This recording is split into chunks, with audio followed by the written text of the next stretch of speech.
Bismillahirrohmanirrohim. Assalamualaikum warahmatullahi wabarakatuh. Selamat pagi anak-anak. Bagaimana kabarnya kalian hari ini? Semoga semuanya sehat dan selalu dalam lindungan Allah Subhanahu wa Ta'ala. Pada pertemuan kali ini, kita akan belajar tentang sistem peredaran darah pada manusia. Adakah yang tahu apakah yang dimaksud dengan sistem peredaran darah? Iya, benar. Sistem peredaran darah adalah mengalirnya darah di dalam tubuh melalui pembuluh darah. Pada manusia, sistem peredaran darah itu ada dua, yaitu peredaran darah kecil dan peredaran darah besar. Sistem peredaran darah kecil, darah mengalir dari bilik kanan menuju paru-paru melalui arteri pulmonalis. Dalam paru-paru terjadi pertukaran darah yang banyak mengandung CO2 dengan darah yang banyak mengandung oksigen. Darah yang banyak mengandung O2 kembali ke jantung melalui vena pulmonalis. Berikut bagan sistem peredaran darah kecil. Bilik kanan melalui arteri pulmonalis menuju paru-paru, melalui vena pulmonalis menuju serambi kiri. Bisa kita buat jembatan keledainya, Bika, Papa, Seri. Bilik kanan menuju paru-paru menuju serambi kiri. Selanjutnya adalah sistem peredaran darah besar, yaitu darah yang banyak mengandung oksigen mengalir dari bilik kiri ke jantung, ke seluruh tubuh, ya. Dari jantung ke seluruh tubuh kecuali paru-paru melalui arteri besar. Selanjutnya terjadi pertukaran darah yang banyak mengandung oksigen dengan darah yang banyak mengandung karbon dioksida di seluruh tubuh. Darah yang banyak mengandung karbon dioksida kembali ke jantung melalui vena ke serambi kanan. Sistem peredaran darah besar bagannya adalah sebagai berikut.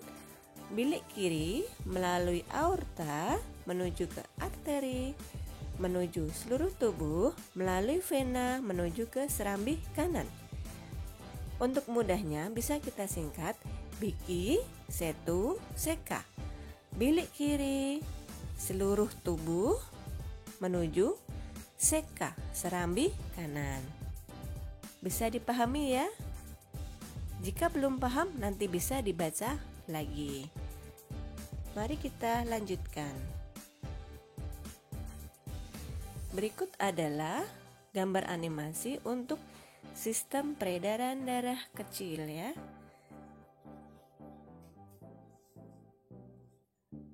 Mari kita perhatikan.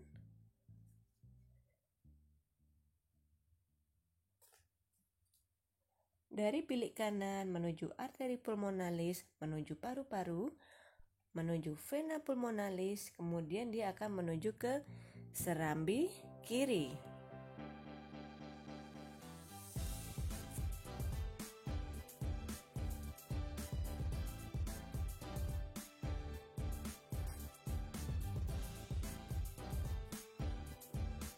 Berikut gambar organ peredaran darah manusia. Kita perhatikan gambarnya. Nomor 1, warna merah bagian atas. Serambi kiri menerima darah bersih dari paru-paru. Kemudian nomor 2, bilik kiri memompa darah bersih ke seluruh tubuh. Kemudian nomor 3, warna biru. Bilik kanan memompa darah kotor dari jantung menuju paru-paru. Nomor 4, serambi kanan berfungsi menerima darah kotor dari seluruh tubuh.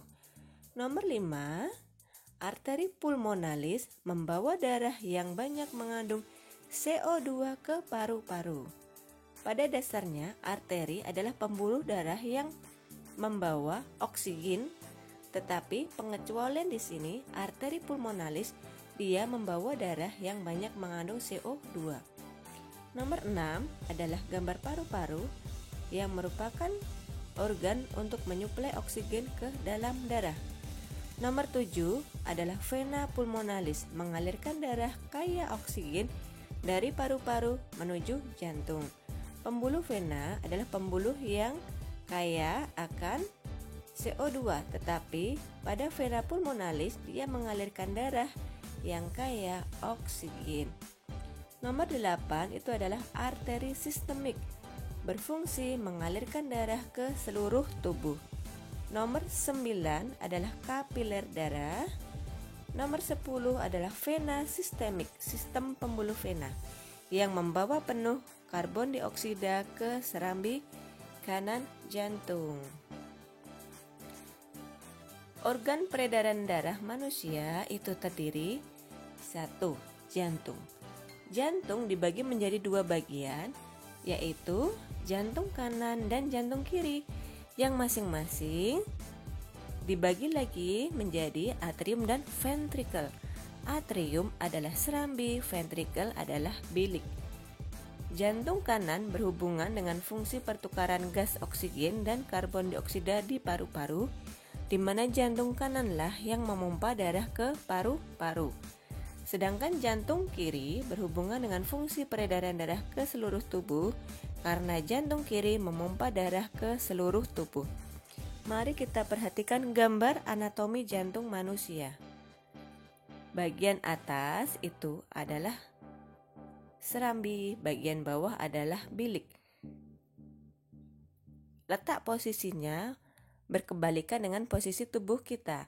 Serambi kiri dan bilik kiri ada pada bagian sebelah kanan, sedangkan serambi kiri dan serambi atau bilik kiri ada pada gambar sebelah kanan ya.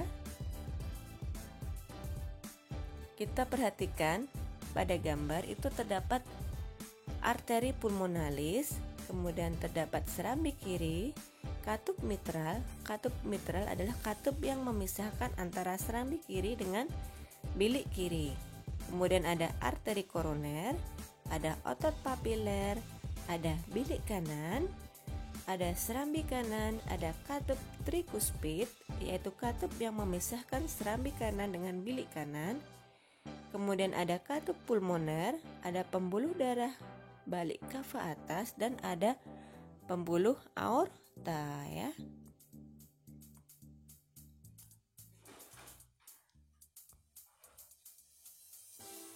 Bagian kedua adalah pembuluh darah. Pembuluh darah adalah saluran tempat mengalirnya darah. Ada 3 macam pembuluh darah, yaitu arteri, vena, dan kapiler. Arteri adalah pembuluh yang mengalirkan darah keluar dari jantung. Pembuluh arteri yang paling besar disebut aorta. Vena adalah pembuluh yang mengalirkan darah masuk ke jantung. Pembuluh kapiler adalah pembuluh darah yang berukuran sangat kecil, merupakan tempat pertukaran berbagai jenis zat dengan sel-sel tubuh ya. Kita perhatikan gambar pembuluh darah di bawah nih. Tampak ya, terlihat arteri, ada kapiler, ada vena. Arteri adalah pembuluh darah yang membawa darah kaya oksigen, kecuali tadi arteri pulmonalis. Sedangkan vena adalah pembuluh darah yang mengangkut darah yang kaya CO2, kecuali vena pulmonalis. Organ yang ketiga adalah paru-paru.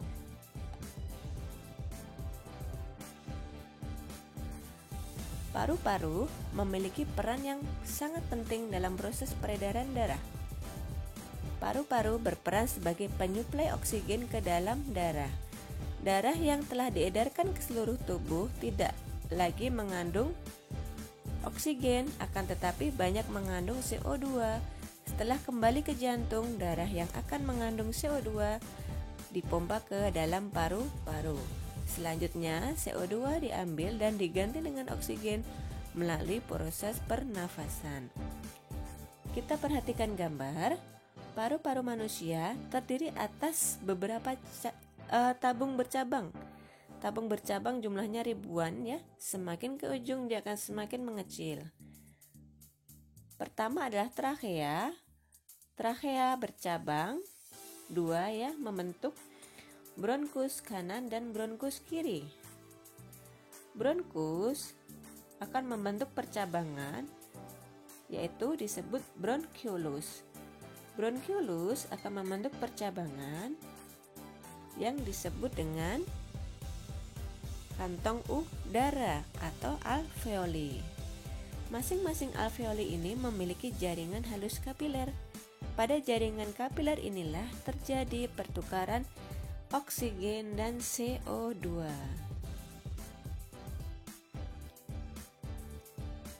Fungsi darah. Pertama, mengangkut zat makanan dan oksigen ke seluruh tubuh. Yang kedua, mengangkut sisa-sisa metabolisme ke organ yang berfungsi untuk pembuangan. Ketiga, mempertahankan tubuh dari serangan bibit penyakit.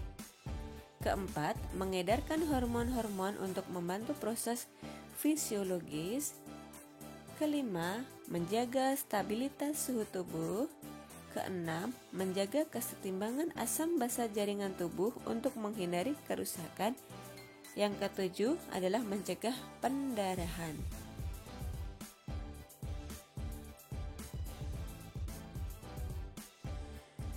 Gangguan kesehatan pada organ peredaran darah.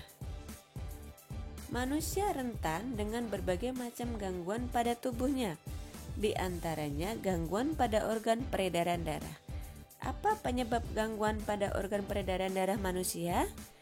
Apa saja jenis gangguan pada organ peredaran darah manusia? Ya, ini adalah gambar darah yang mengalir di dalam pembuluh darah, ya.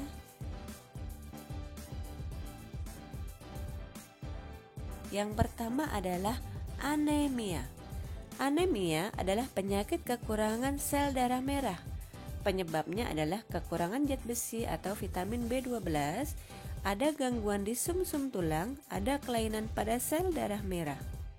Pada penderita anemia yang parah, pengobatan dilakukan dengan transfusi darah dan pemberian obat-obatan. Yang kedua adalah leukemia atau kanker darah, adalah penyakit kelebihan produksi sel darah putih. Ya, ini adalah gambar sel darah merah berbentuk bulat dengan bagian tengahnya agak cekung, ya. Oke, ini adalah gambar sel darah putih bagian bawah ini. Yang ketiga, hipertensi. Hipertensi adalah tekanan darah yang tinggi di atas tekanan darah normal. Biasanya disebabkan oleh faktor keturunan, kurang berolahraga, atau kelebihan berat badan. Kebalikan dari hipertensi adalah hipotensi, yaitu tekanan darah yang di bawah normal. Gangguan yang keempat itu ada jantung koroner. Pembuluh darah koroner adalah pembuluh untuk aliran darah ke otot jantung.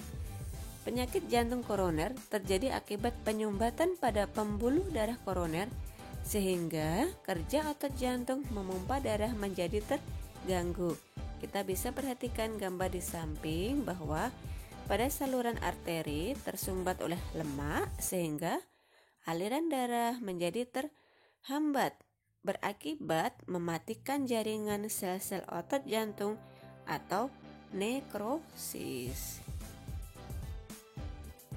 Cara menjaga kesehatan organ peredaran darah. Yang pertama dengan rajin berolahraga secara teratur. Yang kedua, mengkonsumsi makanan yang sehat dengan gizi yang seimbang. Yang ketiga, istirahat atau tidur yang cukup. Berikut ini kita akan berlatih soal tentang peredaran sistem darah manusia. Ya, selamat belajar, selamat beraktivitas, tetap semangat, jaga kesehatan selalu. Wassalamualaikum warahmatullahi wabarakatuh. Jika ada salah dan kurangnya, mohon dimaafkan, ya.